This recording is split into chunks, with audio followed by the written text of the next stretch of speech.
अस्सलाम वालेकुम my YouTube family, कैसे हैं आप सब? उम्मीद करती हूँ खैर से होंगे। आज मैं आपके साथ कुछ अपनी रूटीन शेयर करूँगी।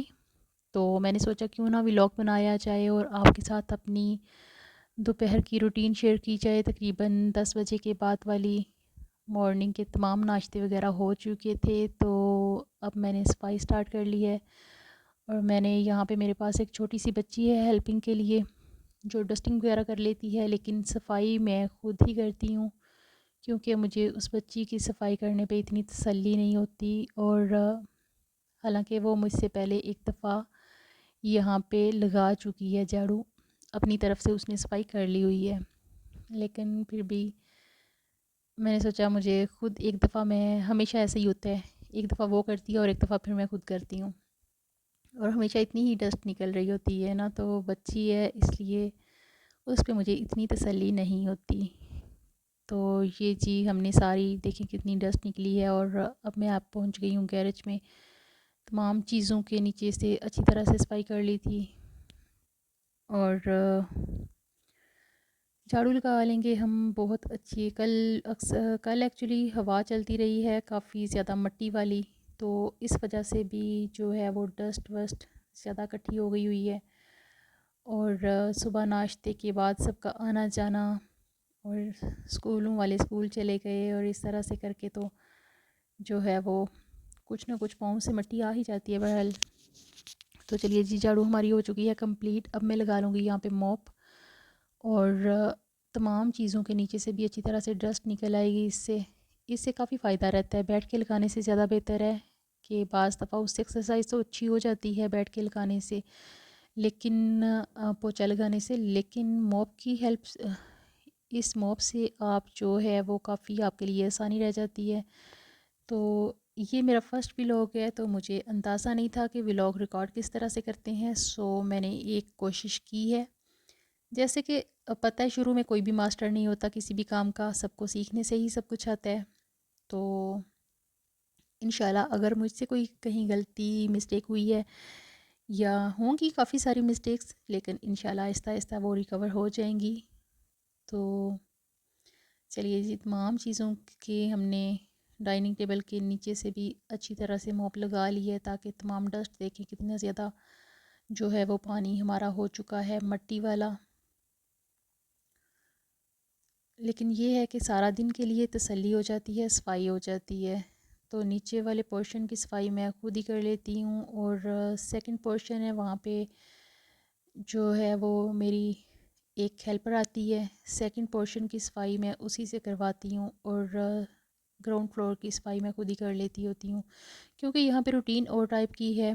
थोड़ा सा मतलब कभी हम जल्दी फ्री हो जाते हैं नाश्ते वगैरह से, कभी लेट फ्री होते हैं, तो फिर उसका कोई टाइम फ़िक्स नहीं ऐसे रहता, और मुझे ऐसे काम करवाने में मज़ा नहीं आता, तसल्ली नहीं होती। इसलिए मैंने एक ही साइड के काम के लिए जो है वो हेल्पर रखी हुई है, और सेकंड पोर्शन हेल्पर जो है वो वही साफ़ करती है। नीचे जब काम नाश्ते वगैरह का या किचन का ख़त्म होता है, तो फिर मैं खुद ही सफाई कर लेती हूँ। तो ये देखिए हमारी अच्छे से हो चुका हुआ है मॉप भी, और टीवी हॉल हमारा लाउंज साफ़ हो गया है। अब हम चलते हैं, ये पीछे लॉबी है जो कि जाती है हमारे लॉन्ड्री एरिया में। तो यहाँ से भी हम अच्छे से मॉप लगा छोड़ेंगे, और ये पानी की बोतल रखी हुई है जिसमें एसी का पानी जाता है, और नीचे ऐसे पानी बिखरता नहीं है। वैसे पाइप इसका मैंने इसमें डाल के रखा हुआ है, जब ये भर जाता है तो हम फिर इसको गिरा देते हैं या यूज़ कर लेते हैं। तो चलिए जी, देख लेते हैं बेडरूम। वैसे तो साफ़ ही होता है, मेरी आदत है जब मैं मॉर्निंग में उठती हूँ तो सबसे पहले मैंने अपना बेड नीट करना होता है, तमाम चीज़ें अपनी जगह पे रखती होती हैं। वैसे तो फिर ये नीट ही रहता है, लेकिन कालीन को साफ़ करने की ज़रूरत है, और डेली डेली जो है वो वैक्यूम लगाना पॉसिबल नहीं है। सो इसलिए यहाँ पे ब्रश लगा लूँगी मैं, और इससे तमाम सारा कचरा और बाल जो भी होता है दिन भर का, वो सब नीट हो जाता है। स्पेशली चीज़ों के नीचे से अच्छी तरह से अगर सफाई हो जाए तो और भी थोड़ी सी तसल्ली हो जाती है। और सफाई करने से वैसे भी ज़हनी सुकून सा हमें मिल जाता है। बाज़ लोगों की जिस तरह से मतलब सफाई के लिए प्रॉपर सफाई वालियाँ आती हैं, फिर उनके लिए उनके पीछे पीछे फिरना पड़ता है। तो उससे बेहतर है कि बंदा खुद ही उतना टाइम जो हमने उनके पीछे फिरना होता है। हर बंदे की रूटीन अब अलग होती है। मेरी रूटीन कुछ इस तरह से है कि मुझे टाइम मिल जाता है। मैं हाउसवाइफ हूँ तो मुझे इतना जो है वो नहीं बाहर निकलना होता, सो मैं घर के कामों को ही ज़्यादा जो है वो अच्छे से मैनेज कर लेती हूँ। तो सफाई वगैरह भी आजकल जैसे सर्दियाँ स्टार्ट हो रही हैं तो कुछ कुछ हमारी तबीयत भी प्रॉब्लम कर रही है, गले शले ख़राब होने की कोशिश कर रहे हैं। बहरहाल इनको तो हमने रखा हुआ है ज़रा मेंटेन करके, कुछ ना कुछ कावे शावे ये वो बना के लेते रहते हैं। मैं आपके साथ भी कुछ टिप्स एक तो मैंने शेयर की हुई हैं, कुछ रेसिपीज़ इंशाल्लाह आगे मैं आपके साथ शेयर करूँगी। तो सर्दियों में किस तरह से हम मौसमी असरात से बच सकते हैं, वक्तन फ़वक्तन आप ये कावा या ग्रीन टी में कुछ डाल के लेते रहें तो आपका गला बिल्कुल जो है वो ठीक रहेगा। तो चलिए जी, हमने कर ली हुई है सफाई। अब यहाँ से देख लेते हैं, हमारी कमरे की जो बेडरूम की डस्टबिन थी उसको भी खाली कर लेंगे और इसमें मैं डाल दूँगी एक और नया शॉपर। ये ग्रॉसरी वाले शॉपर होते हैं जिनको मैं संभाल के रखती हूँ ये, और ये इसी तरह से बाकी डस्टबिन में भी मैं डाल के रख लेती हूँ। और वही शॉपर पकड़ा और फिर बाहर फेंकवा दिया। तो ये जी, कल के मैंने कपड़ों को माया लगा के रखी हुई थी, मेरे हस्बैंड के कपड़े हैं, इनको मैंने भेजना है धोबी के पास, इनको शॉपर में डालेंगे और यहाँ से ये भी हटा देंगे। ये मैं दे के भेजूँगी अभी धोबी के पास, तो वो सारे प्रेस कर देगा, क्योंकि घर में मुझे प्रेस करना काफ़ी मुश्किल लग रहे होते हैं माया वाले, स्पेशली क्लिप वाले कपड़े। तो यहाँ पे टेबल पे एक कुछ दाग रह गया था, मुझे लग रहा था, उसको भी नीट कर लिया। अब हो जाए रूटीन की जो स्किन केयर है। तो यहाँ पे मैंने 1 टीस्पून जो है चावल का आटा लिया है, 1 टीस्पून बेसन और रोज़ वाटर डाल के उसको अच्छा सा पेस्ट बना लेते हैं और चेहरे पे लगा के बैठ जाते हैं। जो हमने रेस्ट करना है किचन देखने से पहले, तो ये लगा लें 10 मिनट के लिए, छोड़ के फिर आप हल्के हाथों से इसको ठंडे पानी से वॉश कर लें और फिर मैं कपड़े वगैरह चेंज करके तो किचन में चली जाऊँगी। क्यों, चलिए जी, अब बनाते लेते हैं लंच। लंच में आज प्रोग्राम था जो है वो आलू के पराठे बनाने का। तो आलू मैंने साथ ही उबलने रख दिए हुए थे, तो जो ही मैं फ्री होके आई हूँ तो आलू उबल चुके थे। देख सकते हैं आप, गर्मा गर्म आलू हैं। अब इनको फ़ोक की मदद से मैं मैश कर लूँगी। यहाँ पे पैन में मैं 1 टेबल स्पून घी डालूँगी, 1 टेबल स्पून इसमें साबुत ज़ीरा जाएगा, आधा टीस्पून कुटी हुई लाल मिर्च, आधा टीस्पून कुटा हुआ साबुत धनिया, नमक, सब्ज़ मिर्चें 3 से 4 और आधी चम्मच जो है वो लाल मिर्च का पाउडर। अच्छे से इसको मिक्स कर लेंगे, थोड़ी सी खुशबू ये छोड़ देगा तो इसमें हम अब मैश हुए आलू एक दफ़ा डाल के इसको अच्छे से इसमें भी खुशबू सारे मसालों की आ जाएगी। ये बड़े मज़ेदार पराठे बनते हैं, तो बड़ी फरमाइश करके हमारे जो हैं वो सारे फैमिली मेम्बर्स खाते हैं।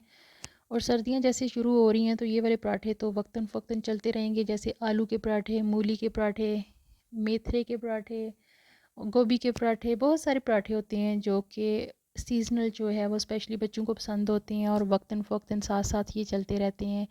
अब इसमें मैंने थोड़ा सा धनिया काट के शामिल कर लिया है, साथ ही एक चॉप की हुई प्याज छोटी जाएगी। तो इन चीज़ों को भी जो है वो फ्लेम बंद करके डाल लेना है। तो ये हमारा और क्या जी, स्टफिंग जो हमने डालनी है आटे में, और सॉरी जो हमने पेड़े बना के उनमें डालनी भरनी है और फिर हमने बना लेने हैं पराठे। तो ये लंच के लिए पराठे तैयार होने का सामान तैयार हो रहा है। तो मिक्स कर लेंगे हम इसको अच्छी तरह से, ठंडा होने के लिए रख देंगे और फिर बाद में इसको और बारीक साइज़ का मटीरियल बना लेंगे। तो ये देखें जी, मैंने जो ही ठंडा हुआ था तो कूट लिया है थोड़ा सा, और इसको ये बन गया बिल्कुल बारीक सी स्टफिंग हमारी जो है वो स्मूथ सी मैदे की तरह हो गई है। इससे ये जो है वो रोटियों में डालना आसान रहेगा और बड़े अच्छे से जो है वो पराठे बन जाएंगे। अब मैं यहाँ पे गूंदा हुआ आटा मैंने पहले से गूंद के रखा हुआ था और मैं दो पूरे दिन का आटा एक ही दफ़ा गूंद के सुबह मॉर्निंग में रख लेती हूँ। अब यहाँ पे हम आटा जो है वो डस्ट कर लेंगे रोटी मैट के ऊपर और इस तरह से पेड़े जो हैं वो उनको कर लेंगे, रोटी को बेल लेंगे अच्छी तरह से।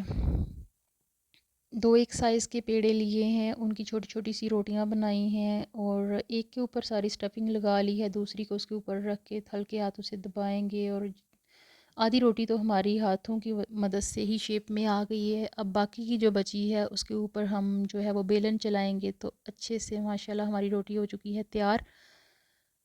अब मैं इसको गरम तवे पे, जिस पे मैंने हल्का सा घी लगा लिया है थोड़ा सा, तो पराठे पे वैसे तो होता तो अनहेल्दी है, लेकिन क्योंकि चलें जब पराठे, फिर जब हमने पराठा खाना ही है तो क्यों ना अच्छे वाला अच्छे से ज़रा बना के खाया जाए। तो वैसे भी ये जो है वो बच्चों वगैरह की पसंदीदा चीज़ें होती हैं तो उनके लिए तो फिर करना ही पड़ता है।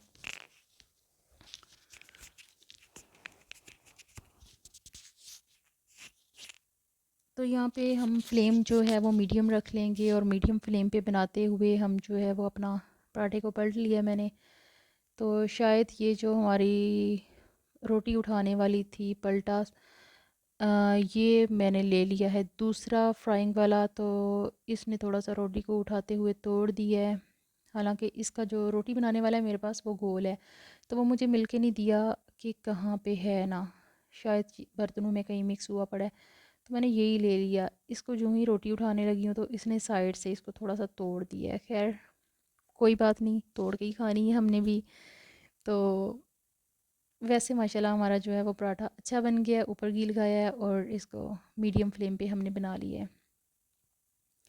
देख सकते हैं कितना क्रिस्पी और क्रंची पराठा हमारे पास तैयार हो के आ गया है। आज का व्लॉग बस इतना ही था। जस्ट दोपहर की रूटीन पसंद आई तो बताइएगा।